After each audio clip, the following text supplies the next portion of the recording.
আসসালামু আলাইকুম, সবাইকে স্বাগত জানাই আজকের সংবাদ বিশ্লেষণে। সংবাদ বিশ্লেষণ বলতে গুরুত্বপূর্ণ একটি বিষয় নিয়ে আলোচনা হবে, সংবাদ বিশ্লেষণের মধ্যেই পড়ে সেটি। আপনারা দেখেছেন যে শরীফ ওসমান হাদির মৃত্যুর পর ইনকিলাব মঞ্চের অন্যতম মুখপাত্র হয়েছে আবদুল্লাহ জাবের, যেখানে আপনারা দেখেছেন যে আইন উপদেষ্টা আসিফ নজরুল তিনি বলেছেন যে শরীফ ওসমান হাদির বিচার কার্য 90 দিনের মধ্যে সম্পন্ন করা হবে। তার পরিপ্রেক্ষিতে আবদুল্লাহ জাবের বলেছে যে আসিফ নজরুলের মেয়াদও তো নাই 90 দিন, অর্থাৎ আর 30 দিনের মধ্যেই বিচার সম্পন্ন করতে হবে শরীফ ওসমান হাদির, কিন্তু সেই বিচারের অগ্রগতি আমরা তেমনটা দেখছি না।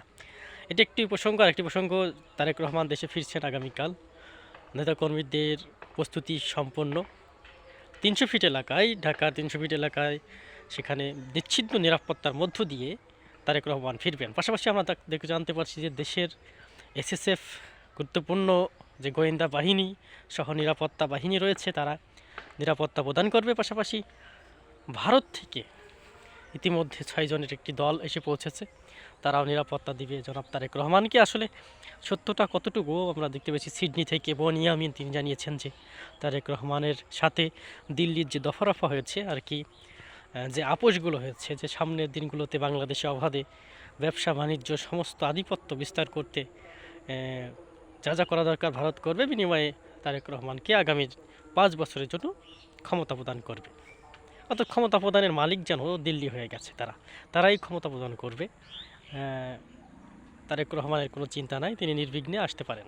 এতদিন গ্রিন সিগন্যাল পাচ্ছিলেন না, দেশের মধ্যে একটি হত্যাকাণ্ড ঘটিয়ে একটা অন্যরকম পরিবেশ তৈরি করে যে ভারত চাইলে সব কিছুই পারে, এমন একটা ভীতির পরিবেশ সৃষ্টি করার পরপরই আমরা দেখতে পেয়েছি যে তারেক রহমান সম্মতি দিয়েছেন দিল্লিকে, যে দিল্লির প্রস্তাবে তিনি রাজি, আর যার ফলশ্রুতিতে দিল্লিও তাকে গ্রিন সিগন্যাল দিয়েছে, নিশ্চিত নিরাপত্তা প্রদান করবে। পাশাপাশি আগামী 5 বছরের ক্ষমতায় রাষ্ট্র ক্ষমতায় যেন অধিষ্ঠিত হতে পারে তার সুব্যবস্থাও তিনি দিল্লি করবে। সেই নিশ্চয়তা পাওয়ার পরপরই তিনি 25 ডিসেম্বর আগামীকাল দেশে ফিরছেন। আগামীকাল আপনারা জানেন যে 25শে ডিসেম্বর বড়দিন, খ্রিস্ট ধর্মের গুরুত্বপূর্ণ একটি উৎসব বড়দিন। এই দিনটাতে আমরা যেমন ঈদ উৎসব পালন করে থাকি, এই বড়দিনেও খ্রিস্টান ধর্মীরা তারা গুরুত্বপূর্ণ দিন হিসেবে মেনে চলে, প্রতি বছরই পালন করে থাকে। আর এমন একটি দিনে দেশে ফিরছেন, সেখানে 1/2 মিলিয়ন লোক উপস্থিত হতে পারেন বলে আমরা ধারণা করছি। আর 300 ফিট সহ আশপাশের এলাকায়, বিমানবন্দর এলাকায় নিশ্চিত নিরাপত্তা থাকবে।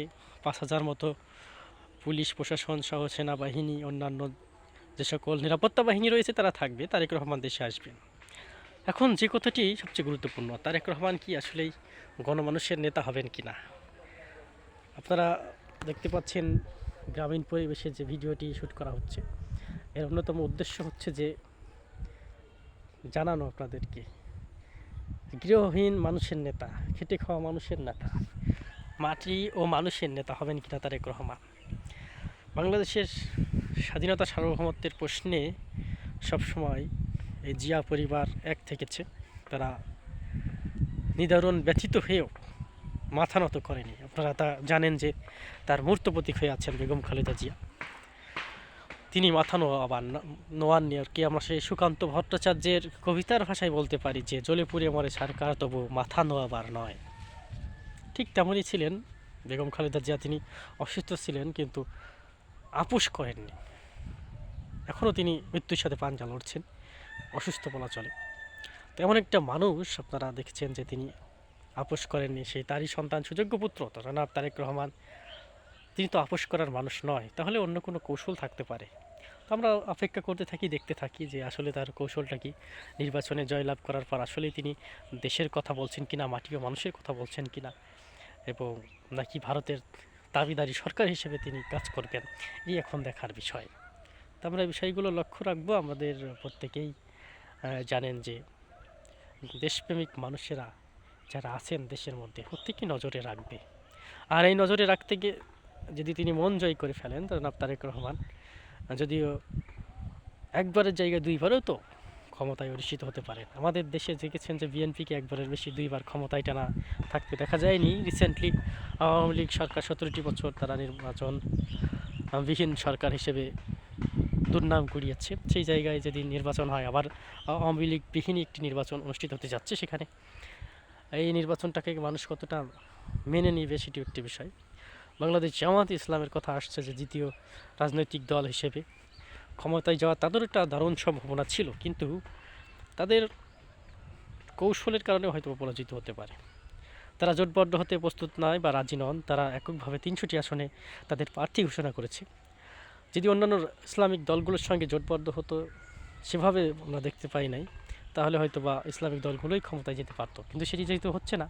আর ইসলাম ফোবিয়া যেহেতু রয়েছে, ইসলাম ভীতি রয়েছে দিল্লির, এই কারণে তারাও চায় না যে ইসলাম বা ধর্মভিত্তিক কোনো দল ক্ষমতায় যাক। এই কারণে তারা একবার আওয়ামী লীগের কাঁধে ভর করে, একবার বিএনপির কাঁধে। দিল্লি স্টার এবং প্রথম আলোর মতোই আর কি। আপনারা জানেন যে সাম্প্রতিক সময়ে যে ঘটনাগুলো ঘটছে, এগুলো ঘটার পেছনে অনেক কারণ রয়েছে। 5 আগস্টের পর যে অসম্পূর্ণ কাজ ছিল, সেই অসম্পূর্ণ কাজগুলো ক্ষমতায় বসার পর যাদের কাঁধে অর্পণ করা হয়েছিল তারা করেনি, যার ফলশ্রুতিতে জনগণ আবার নিজ হাতেই সেই কাজগুলো করতে মাঠে নেমে যায়। আরও কিছু কাজ আছে যেগুলো হওয়ার দরকার, কিন্তু আসলে কিছুই হবে না। ক্ষমতার স্বাদ যে একবার পাইয়াছে, সে জনগণের কথা আর ভাবে না, এলিট ফোর্সে গিয়ে পৌঁছায়, নিজের খামখেয়ালি মতন কাজকর্ম করে। তো এগুলো থেকে আসলে বেরিয়ে আসতে পারবেন যিনি, তিনি হবেন প্রকৃত নেতা। প্রকৃত নেতাদের স্থান বাংলার জমিনে নাই, বাংলাদেশে নাই। আপনারা দেখেছেন যারা দেশে দেশের কল্যাণে কাজ করে, কথা বলে, তাদের বিপদ অনেক বেশি।